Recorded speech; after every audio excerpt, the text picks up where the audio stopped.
It can come as literally you hearing voice outside of your ear or a voice or some words or phrases in your mind.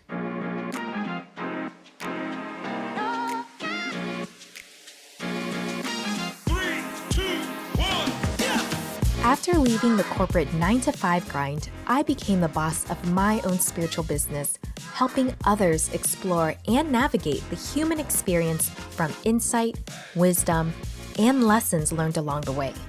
Today, I help aspiring spiritual entrepreneurs gain the confidence to share their gifts with the world.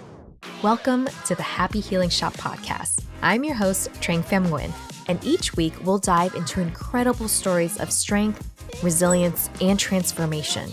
So, if you are ready for some serious breakthroughs, laughs and tears, and stories that will inspire you, you are in the right place, my friend. Let's get started. Hi, welcome back to another episode where I talk about intuition, or some people call it psychic abilities. Keep in mind, intuition is accessible to everyone. We are born with it.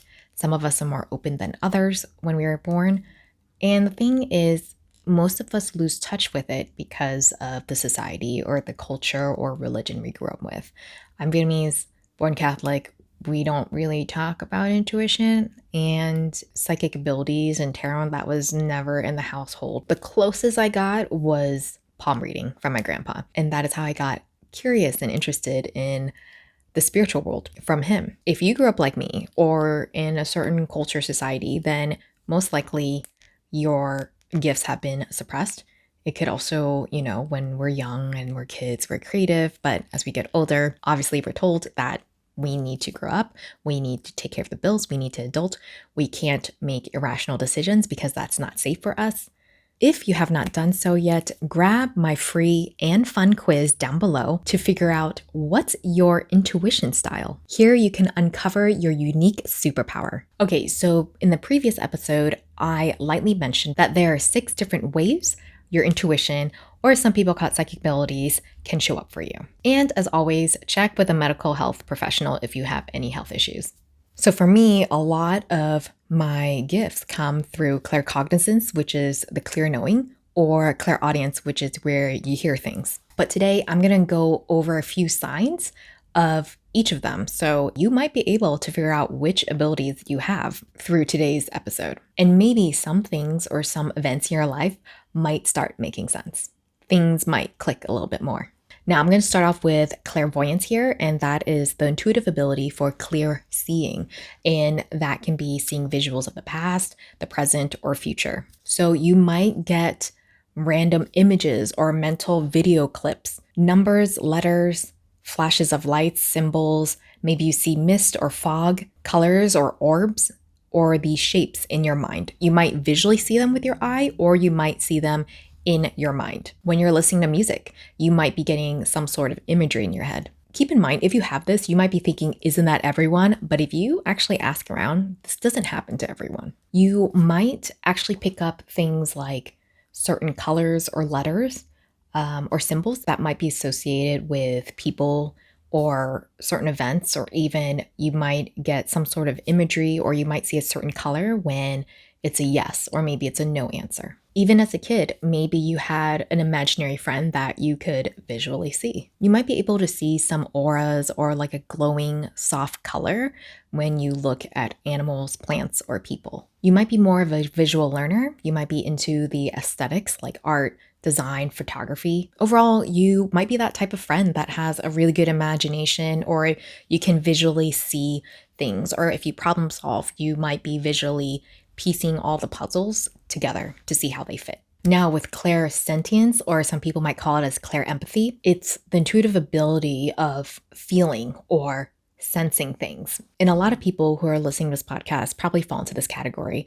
Actually, I think a lot of us, or all of us, probably have this ability, but sometimes we suppress it because growing up, a lot of us were told to stop being so sensitive, when in fact it is a gift. Sometimes when we feel things, it is a warning sign that our body is giving us. With this gift, I've heard some people feel like they've been cursed because they feel drained by other people's energies, or they feel like it's hard to manage life when they are walking into crowded areas. And there are a few ways where you can hone in your energy and protect it. We have more information on our blog at thehappyhealingshop.com/blog on how to have energy and psychic protection. But you can also just imagine a white light or a white bubble, like kind of like a bubble shield or like bubble boy, and that no other energies can penetrate your bubble, or that you are protected by this white light that swirls around you. And if you have a sensitive child, these are fun ways on how to teach them on how to protect their energy.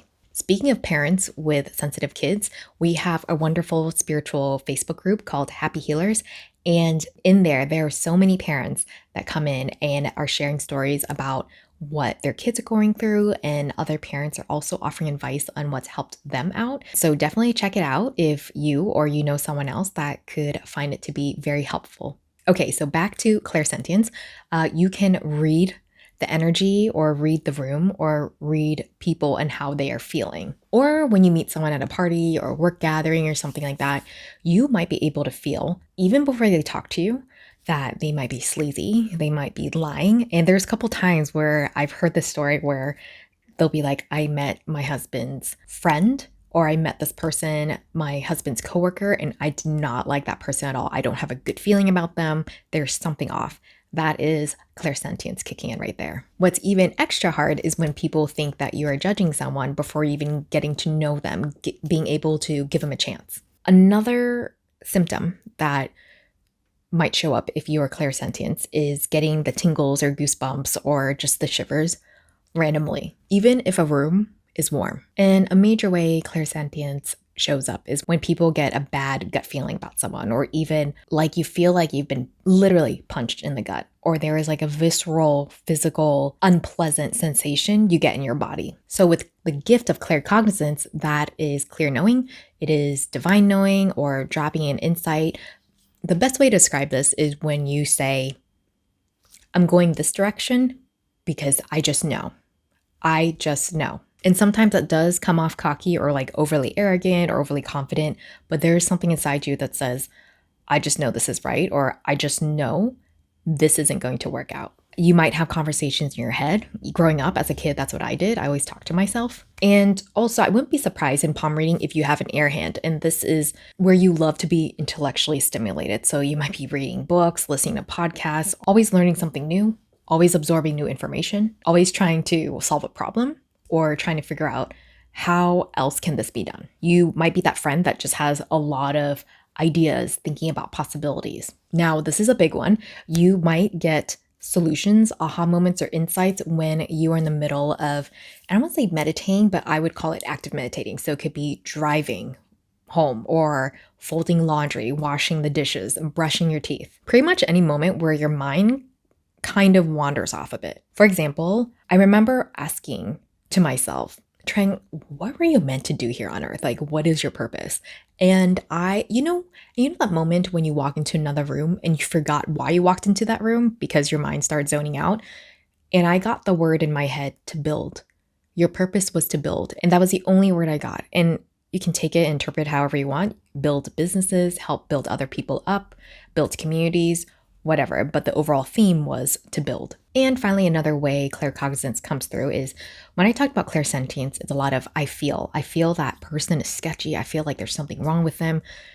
This one is more of like, I know. And again, if you have a combination of these intuitive abilities, which is really common, then you might say like, well, I feel it or I know it. It kind of all jumbles together. But with claircognizance, it's like you meet someone, you say like, I know that person's a sleazebag, or I know that person has an ulterior motive with me, or I know that's not a good idea. Now, clairaudience is the intuitive ability of clear hearing. In my previous episode, I talked a bit about it, where it can come as literally you hearing voice outside of your ear, or a voice or some words or phrases in your mind. Now, you might be sensitive to noise. A good example is sometimes people talk about feeling overwhelmed when they're in a noisy place, a noisy city.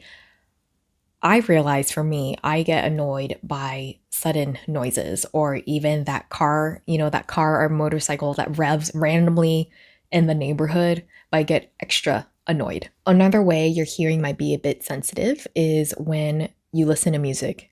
And a great exercise with this is when you pick out certain instruments that might be playing softly in the background and being able to fine tune your hearing. For more exercises on how to hone in any of your intuitive abilities, we actually offer online courses that you can study at your own pace. I'll link them down below in the show notes so you can check them out.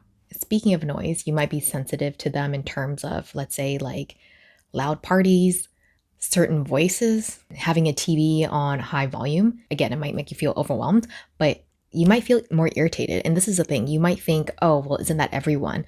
But if you actually start noticing, there's a lot of people that don't get as irritated or bothered by it compared to you.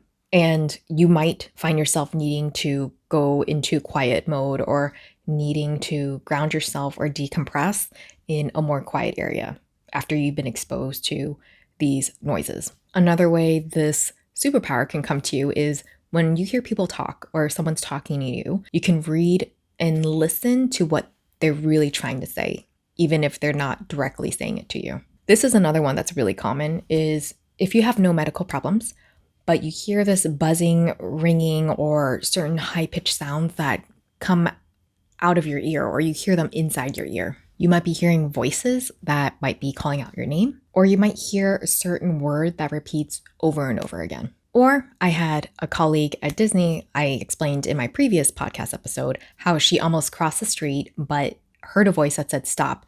And luckily she did because a truck flew past her and would have killed her if she did step out on the street. Now, the last two intuitive abilities I'm going to talk about is a little bit interesting. Maybe it's a little bit less common, but it's clairvoyance, which is the intuitive ability of clear smelling, and also clairgustance, which is the intuitive ability of tasting. So for example, someone might say, I had my grandpa that used to smoke cigars, and some people can smell that cigar smoke out of nowhere, or it may be their grandma's perfume, or maybe their mom's cookies or brownies, or like a certain casserole that they created, a signature dish. And so some people can smell this, some people can taste it. So that's a bit more of a literal sense, right?